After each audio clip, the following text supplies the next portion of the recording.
گناہ کیا ہے؟ اس کی مرضی کے خلاف اپنی مرضی استعمال کرنا۔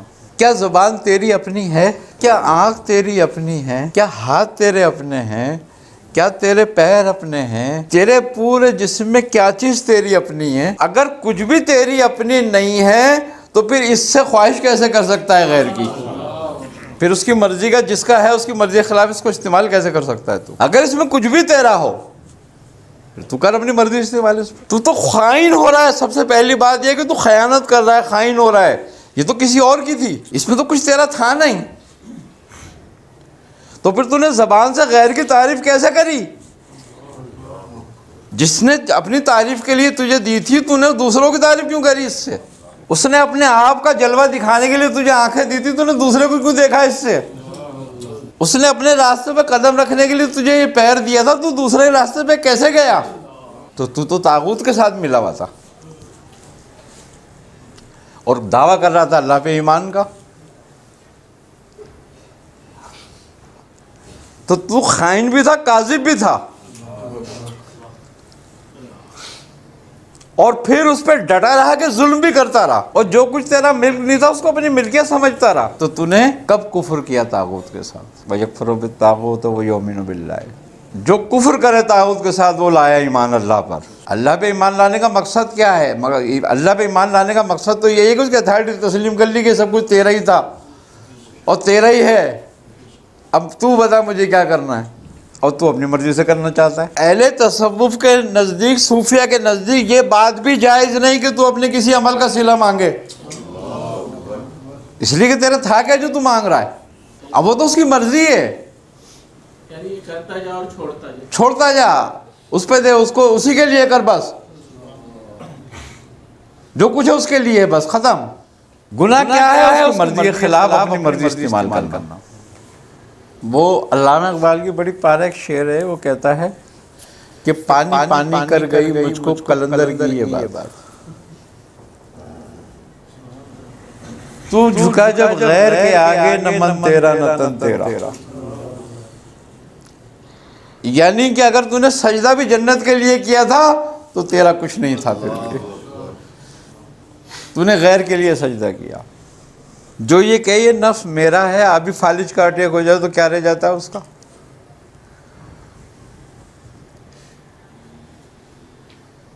جو یہ کہ یہ حسن چہرہ میرا ہے، ابھی دو چار دانے نکل آئے، پھوڑے نکل آتے ہیں، اب چہرہ ٹیڑھا ہو جاتا ہے، کیا رہ گیا تیرا؟ اگر تیرا ہوتا تو ٹیڑھا ہونے دیتا ہے اس کو؟ جس کا تھا وہ جو چاہے کرے۔ تو اس کا مطلب یہ ہے کہ اگر ابھی تک سب کچھ سیدھا ہے تو وہ تجھ پہ ابھی بھی فضل کر رہا ہے کہ تو واپس آ جا، وہ تجھے مہلت دے رہا ہے، تیری طاقت نہیں ہے یہ۔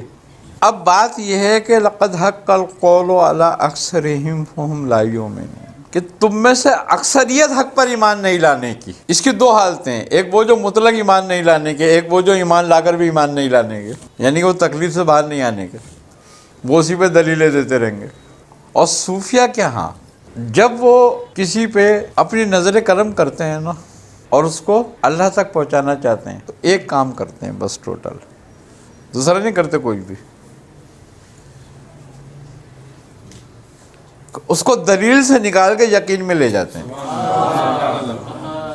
بس، ورنہ دلیل تو شیطان کے بعد بھی سجدہ نہ کرنے کی تھی، اور بڑی مضبوط دلیل ہے اس کی، کیونکہ اس نے کرنا ہی نہیں تھا تو وہ دلیل بھی لایا، اور جنہوں نے کرنا تھا انہوں نے یقین کے ساتھ گر گئے۔ صوفیہ کا کمال بات یہ ہے کہ وہ جب کسی کو اس راستے پہ لے جانا چاہتے ہیں تو اس سے دلیل کو مٹا دیتے ہیں اور اس پہ یقین لے آتے ہیں۔ کیوں؟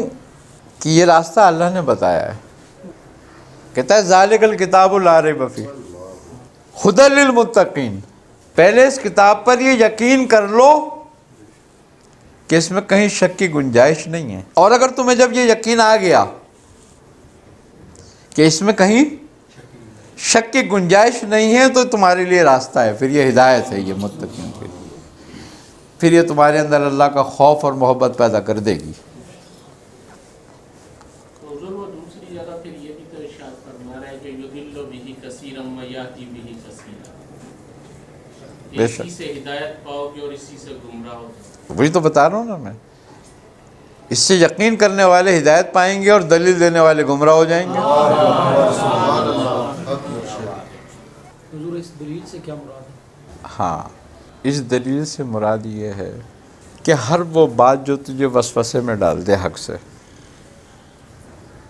اور حق کے راستے سے، وہ ساری دلیلیں. مراد کیا ہے اس بات سے؟ ایک مریض ایک طبیب کے پاس آتا ہے اور کہتا ہے دیکھو میں بالکل صحت مند ہوں، مجھے کچھ پرہیز کرنا چاہیے. اب وہ جب طبیب اس کی نبض دیکھتا ہے تو اس کو یہ محسوس ہوتا ہے اس کے علم سے مطابق، اس کے تجربے کے مطابق، کہ بھئی اس کو ضعف جگر ہونے والا ہے. تو وہ یہ کہتا ہے کہ یار چکنائی سے پرہیز کرنا تم ذرا.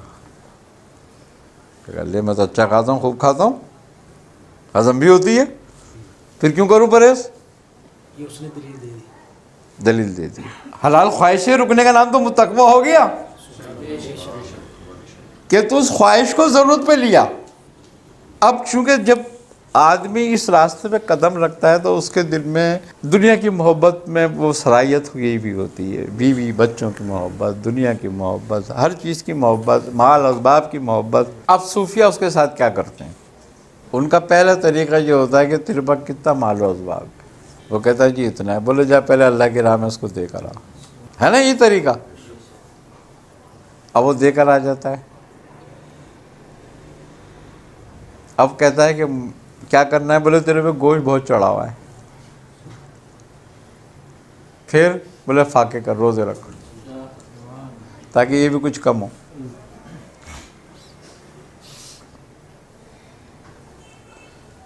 اب دو باتیں ہو گئیں. خوبی کی بات یہ ہے کہ انسان کو دو چیزوں کی تو ضرورت ہے، یا تو کھانا اور یا خواہش پوری کرنا. اب خواہش پوری کرنے کے لیے پیسہ نہیں رہا، کھانے کے لیے روٹی نہیں رہی. انہوں نے دونوں شہوتوں کو قابو کر لیا.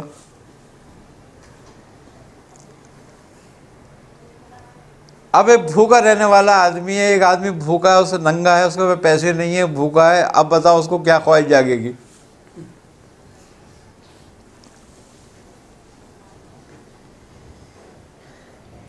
اب وہ کہتے ہیں کہ دیکھ لے اب تیرے پاس تو کچھ ہے نہیں، نہ تیرے پاس روٹی ہے اب اور نہ تیرے پاس پیسہ ہے.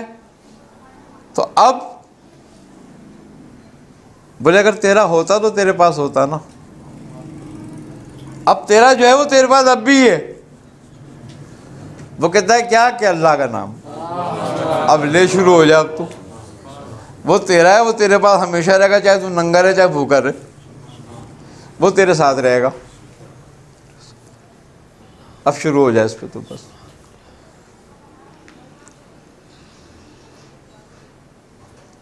اور جب وہ نام استقرار پکڑ لیتا ہے تو پھر اپنا جلوہ دکھاتا ہے، کیونکہ وہ نام جو ہے ایک بیج ہے اس کے لیے.